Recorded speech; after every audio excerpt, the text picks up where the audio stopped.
প্রিয় দর্শক, আজ আমরা এসেছি উত্তরবঙ্গে বেগম রোকেয়া বিশ্ববিদ্যালয়ে।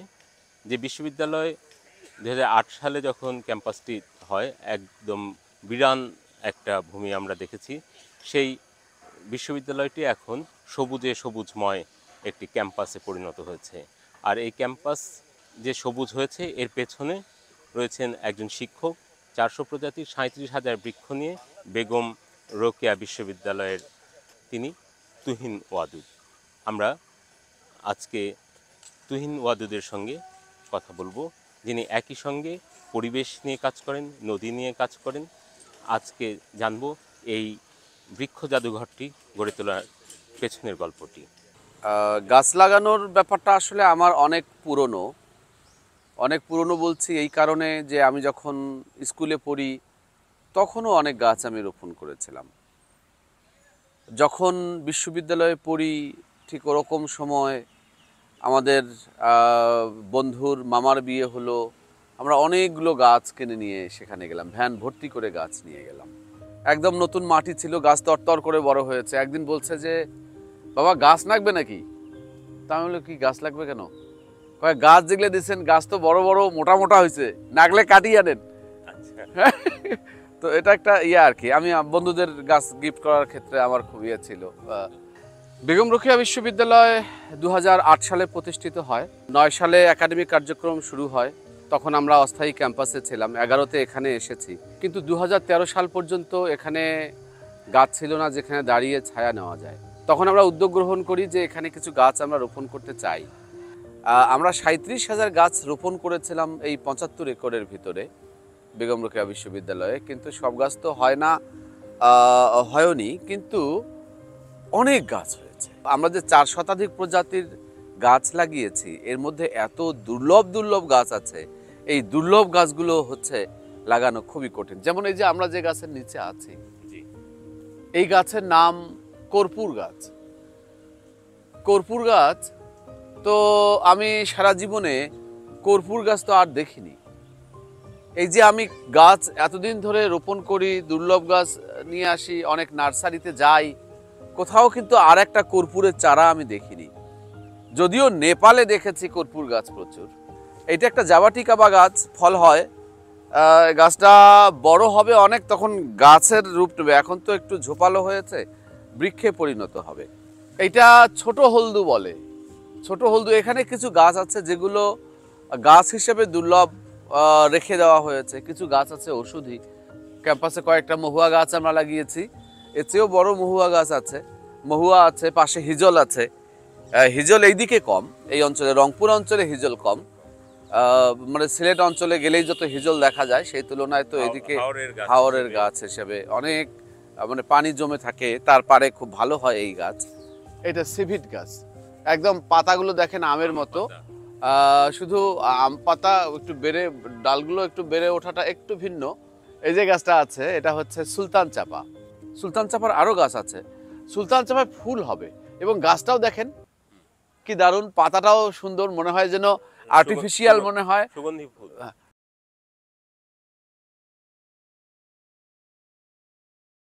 আমাদের এই গাছ রোপণে আমাদের কিছু স্টুডেন্ট, কয়েকজন কর্মচারী, যাদেরকে আমরা, মানে বিশেষ করে যে কর্মচারী, তাদেরকে আমরা বেশ মানসিকভাবে তৈরি করেছিলাম গাছ লাগানোর জন্য। ওদেরকে বুঝিয়ে বুঝিয়ে যখন ওদের অফিস শেষ হয়ে যায়, তারপর ওরা গাছ লাগাতো, 5টার পর পরিচর্যা করতো, সকাল 9টার আগে করতো, স্বেচ্ছাশ্রমে। একবার অনেকগুলো গাছ লাগাচ্ছি, তো 8-10 জন লেবার প্রত্যেকদিন কাজ করছে। তো আমার যারা এখানে ইউনিভার্সিটি যারা আমাদের কর্মচারী, তারা তো দেখছে, কাজ করে, জানে টাকাটা, ওরাই হয়তো ব্যাংকে যায়, টাকা তুলে নিয়ে আসে, কাজ করে। একদিন বলছে যে, স্যার, এই আজকের লেবারের টাকা আমরা দেব। তো আমি একটু হলাম যে, লেবারের টাকা তোমরা দেবে কেন? তো বলছে, স্যার, আপনার অনেক টাকা খরচ হচ্ছে, আমরা তো কিছুই করতে পারছি না। ওরা অফিসের বাইরে কাজ করছে, সময় দিচ্ছে, তারপরও বলছে আমরা তো কিছুই করতে পারছি না। বললাম যে, না, তোমরা তো অনেক করছো, এই করছো। বলছে, না স্যার, এত টাকা খরচ হচ্ছে আপনার, এই আজকের লেবারের টাকা আমরা দেবো। পরে ওদের বললাম, লেবারের টাকা দিতে হবে না, তোমরা একটা কোক কিনে নিয়ে আসো। এরকম ওদের সাথে বহুদিন বসে আমি দুপুরের খাবার খেয়েছি, বহুদিন ইফতার করেছি একসাথে। আর কিছু স্টুডেন্ট চেঞ্জ হয়, কিন্তু চেঞ্জ হলেও সব সময় কিছু কিছু স্টুডেন্ট আমরা পেয়েছি যারা গাছ অন্তপ্রাণ, সব সময় পেয়েছি। এই ইউনিভার্সিটিতে হ্যাঁ এটা আর একটা মানে গাছ লাগানো আর বড় করা, গাছ বড় করা খুবই কঠিন, কিন্তু প্রতিকূল পরিবেশে আপনি গাছ লাগাচ্ছেন এটা আরো কঠিন। মানে ইউনিভার্সিটি সরাসরি ইউনিভার্সিটি ভাইস চ্যান্সেলর আপনার বিরোধিতা করছেন তা না, কিন্তু একটা ইয়া হচ্ছে যে তুহিন গাছ লাগাচ্ছে, গাছ কোথায় পাচ্ছে, গাছ কে দিচ্ছে, গাছ ঘন হচ্ছে কিনা, গাছ কি, এগুলো নিয়ে অনেক কথাবার্তা। আর আমার একটা পলিসি ছিল যে গাছই একদিন কথা বলবে।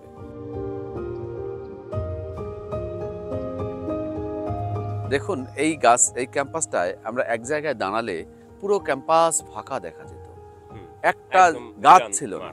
আপনি তো দেখেছেন একজন মানুষ দাঁড়িয়ে ছায়ায় বিশ্রাম নেবে, কোনো গাছ ছিল না। ছেলেমেয়েরা পার্কের মোড় থেকে ক্লাসরুম পর্যন্ত গরমের দিনে দ্রুত হেঁটে যেত, কেউ ধীরে হাঁটতো না। তো সেই জায়গাটায় আমরা একটা তাগিদ অনুভব করি যে আমরা ক্যাম্পাসে গাছ লাগাতে চাই। তো প্রথম যেবার আমরা 1000 গাছ রোপণ করতে চাই, সেটা কিন্তু আমাদের কাছে একটু ইয়ে লাগছিল, 1000 গাছ আমরা লাগাতে পারবো কিনা, এই কথা বলা ঠিক হবে, লোকজনকে হাসাহাসি করবে, 1000 গাছ লাগাবে। আমরা কিন্তু প্রথম খুব একটু লজ্জিত হচ্ছিলাম যে 1000 গাছের কথা বলাটা একটু সলজ্জ ব্যাপার। এই গাছটার নাম উড়িয়াম। এটা যখন ছোট ছিল গাছটা মরি অবস্থা, এই প্রজাতির একটাই মাত্র লাগানো গাছ। আমাদের কথা হচ্ছে এই গাছ তো মরতে দেওয়া যাবে না, মরলেই তো আর এটা নেই, এ প্রজাতিই নেই। পরে সবাই মিলে এর বিশেষ যত্ন, দিনে যত্ন, রাতে যত্ন। তো আমরা বললাম যে এটা আইসিইউতে আছে এই গাছ রে, এই গাছের বিশেষ পরিচর্যা লাগবে। তো এই গাছ যখন মাটির সঙ্গে লেগে গেল, তারপর যে এই গাছ এত দারুণ হয়ে মানে বড় হলো, এত বড় গাছ হলো, এটা আমাদের ভাবতে একটা দারুণ লাগে যে গাছটা মরি অবস্থা, পাতা নেই, একটা দুটো পাতা বেরোবে, সে কিশলয় বেরোবে, কিছুই নেই। সেই গাছ এখন একদম মানে বড় হয়ে মানুষ, আমরা বলি যে মানুষ হয়ে গেছে। এটা হচ্ছে বিলেতি জারুল বলে, এটা ফুল হবে, গাছও হবে। এটার একটা অদ্ভুত ব্যাপার হয়েছে, মোকাররম ভাই গাছ দিলেন, আমি এত গাছের ব্যাপারে সতর্ক, তো এর পাতাও দেখতে একটু ফুরুষের মতো, আবার জারুলের মতো, দেশি জারুল। তো আমাকে এগুলো গাছ দিয়েছে, আমার মনে হলো যে মোকাররম ভাই তো জানেন না এগুলো গাছ আছে আমাদের। হ্যাঁ, সেবার না ওই গাছ বিভিন্ন জনকে দিয়ে দিয়েছে, আর এখানে আর লাগাই নাই। বছর খানিক পরে মোকাররম ভাই বলছেন বিলেতি জারুলগুলোর কি অবস্থা? ওগুলো গাছ তো অন্য নাম আছে আমাদের ওখানে, ওগুলো গাছ অন্যদের দিয়ে দিচ্ছি। আমাকে বলে অন্যদের দিয়ে দিচ্ছেন মানে কি? বললাম যে জারুল বিলেতি জারুল তো আছে। কোথায় আপনি বিলেতি জারুল পান? এই বিলেতি জারুলের চারা তো খুব আনকমন, আমি কয়েকটা পেয়ে আপনাকে দিয়েছি, একটাও লাগান নাই। পরে আবার খুঁজে উনি বিলেতি জারুল দিয়েছে। হ্যাঁ এটা বলি, এই যে এটা বলি, এই গাছটা আবার এটা হচ্ছে কুম্ভি গাছ। ওই পাতা থেকে বিড়ি বানানো হতো, পাতা থেকে বলতে পাতার বিড়ি যেটা আর কি, পাতা থেকে তো না, মানে এই পাতায় মুড়িয়ে যে পাতায় মোড়ানো হতো। হ্যাঁ, এটা হচ্ছে সেই কুম্ভি গাছ। হ্যাঁ, কুম্ভি গাছ, এখানে গাছটা বেশ ভালোই হচ্ছে, যদিও উপরে একটু আঁকা বাঁকা। এই পুত্রনজীব, নামই পুত্রনজীব। হ্যাঁ, এটা হচ্ছে যে কার পুত্র এই ফল খেয়ে বেঁচে গিয়েছিল, পুত্রের জীবনী শক্তি ফিরেছিল বলে এটা পুত্রনজীব। গাছটা দেখতে ভালোই লাগছে। হ্যাঁ, ঘন পাতা এভাবে উঠছে, একটু অন্যরকম। এটা হচ্ছে ভুই কদমের গাছ, ওই এক ধরনের কদমই হবে। এটা কানাই ডিঙ্গার গাছ, কৃষ্ণের নৌকা। হ্যাঁ, কানাইয়ের নৌকা আর কি।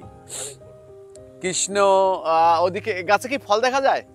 এটা পাহাড়ি এলাকায় সবজি হিসেবে খায়, পাহাড়ি এলাকারই আসলে গাছ, কিন্তু তবু সারা দেশেও কম বেশি এই গাছটা এখনো দেখা যায়। এর ফলটা অনেক বড় হয় এবং নৌকার মতো বেঁকে যায়। এই একটা দারুণ গাছ, কি যে দারুণ ফুল! এটা হচ্ছে পালাম ফুল। হ্যাঁ, পালাম ফুল এবছর ফুটেছিল, অনেক দিন ধরে ছিল, অনেক সুন্দর ফুল।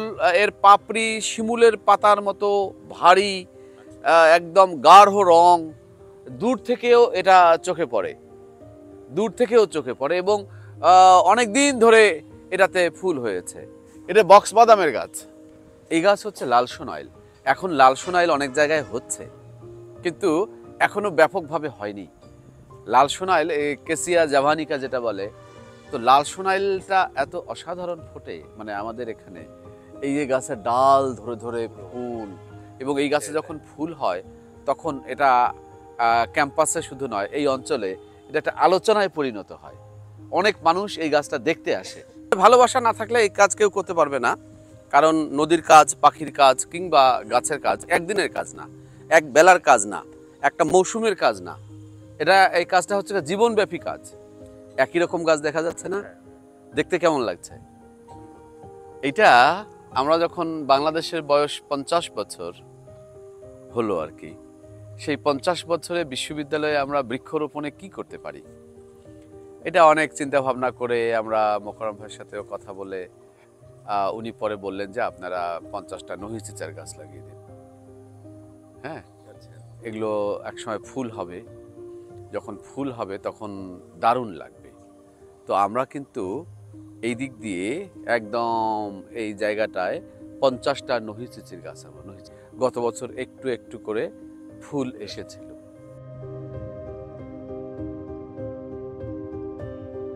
শুরুর দিকে শাহ ফরিদ বলে আমাদের এক স্টুডেন্ট ছিল, আমরা একসঙ্গে গাছ লাগিয়েছি, ওর কাছেও শেখার আছে। মানে গাছের প্রতি দরদটা কীরকম সেটা ওকে দেখলেও বোঝা যায়। ও আমাদের একটা খুব তুমুল সম্ভাবনাময় ছেলে। ও এখন একটা আন্তর্জাতিক সংস্থায় কাজ করে, কিন্তু আমি ওর মধ্যে যে সম্ভাবনা দেখেছি, আমার কাছে মনে হয় যে ওর বয়স বৃদ্ধির সঙ্গে সঙ্গে ও দেশে অনেক বড় কাজ করবে, এবং জনস্বার্থের কাজ। মানে মানুষের কাজ করার জন্য তার যে আগ্রহ, তার যে আকুতি, সেটা আমাকে খুবই মুগ্ধ করে, খুবই মুগ্ধ করে। ওর সঙ্গে এখনো কথা হয়, গাছগাছালি নিয়ে কথা হয়। হ্যাঁ, ওরাও গাছের জন্য কি করেছে, যে এইখানে গগন শিরীষ গাছগুলো দেখা যায়, এই গাছগুলো যখন লাগানো হবে ওরা চারা নিয়ে এসেছে। গ্লিরিসিডিয়া এবার ফুল এসেছিল, খুবই অবাক করা, মানে কোনো পাতা নেই, গাছ জুড়ে শুধু ফুল আর ফুল। এবং সেই ফুলগুলো যদি আপনি আলাদা করে দেখেন, তার পাপড়ির ধরন, তার ফুলের গোছা সবই আলাদা আলাদা, এবং এত অসাধারণ ফুল গ্লিরিসিডিয়া। এক স্টুডেন্ট, মানে এক ছাত্রী, ও বোধহয় মালয়েশিয়ায় গেল পড়তে, ও বলছে স্যার একটা গাছ লাগাতাম। কিরে কি ব্যাপার? স্যার এরকম চলে যাব, আপনি গাছ লাগান, আমি একটা গাছ লাগাতাম। তো তখন আমরা এই গাছগুলো লাগাবো, করবো ভাবছিলাম। তো বললাম যে গাছ তুমি পাবে, নার্সারিটা অমুক জায়গায়। পরদিনই সে চলে যাবে। বললাম নার্সারি কিন্তু বহু দূর। বলো যত দূর হোক স্যার। ও পরদিন ভোরবেলা উঠে তার এক ছেলে বন্ধুকে সাথে নিয়ে সেই খটখটিয়া বলে একটা জায়গা, সেখানে সেই নার্সারি খুঁজে বের করে এই চারাটা সে নিয়ে এসেছিল। এবং ও সহ আমরা এই গাছটা লাগিয়েছি। এরকম কিন্তু অনেক ছেলে মেয়ে গাছ টাছ নিয়ে আসে খুব আগ্রহ করে, যে হ্যাঁ ফক্সটেল পাম দেখতে সুন্দর হয়। এখন এখানে আরও কিছু দেওয়া গেলে জিনিসটা আরও সুন্দর হতো। যাই হোক, যে কটা আছে খারাপ লাগবে না। এটা হচ্ছে সোনাপাতিয়া, সোনাপাতি বলে। এই যে ফুল হয়েছে হলুদ রঙের, চন্দ্রপ্রভাও বলে। এই তো দুটো ফুল দেখা যাচ্ছে, যে এদিকেও কয়েকটা হচ্ছে, কিন্তু এরা যখন আসলে ফুল মৌসুম হবে, এই যে অনেক কুড়িও আসছে। এইটা যখন প্রথম লাগালাম তখন তো মনে হলো লতার মতো, ঝোপালো হবে, গাছ নয়, হ্যাঁ গুল্ম হবে। কিন্তু পরে এটা ধীরে ধীরে ধীরে ধীরে একদম মানে গাছের শেপ পেয়ে গেল। এটা নানান টিয়া ঝড়ের মধ্যে ডাল টাল ভাঙলো, ভেঙে টেঙে গিয়েও এটা যেরকম ছড়িয়েছে, এটা এখন একটা দারুণ ফুলের গাছ। এই গাছটাকে কেউ বলে বেনি গাছ, কেউ বলে ঘোড়া চাবুক, নানান রকম আর একটা কি কঠিন নাম আছে। আমরা যে গাছের নিচে আছি এটা কিন্তু লোহা গাছ। এই গাছের নাম হচ্ছে লোহা গাছ। লোহা গাছ দুটো হয়েছিল আমাদের, একটা বড় হওয়ার পরে ভেঙে গেছে, গোড়ায় ভেঙে গেছে। কেন ভেঙেছে এটা আর আমরা বুঝতে পারি নাই। হ্যাঁ, বাংলাদেশের সবচেয়ে বড় গাছ, উঁচু গাছ বৈলাম, এটা বৈলাম গাছ।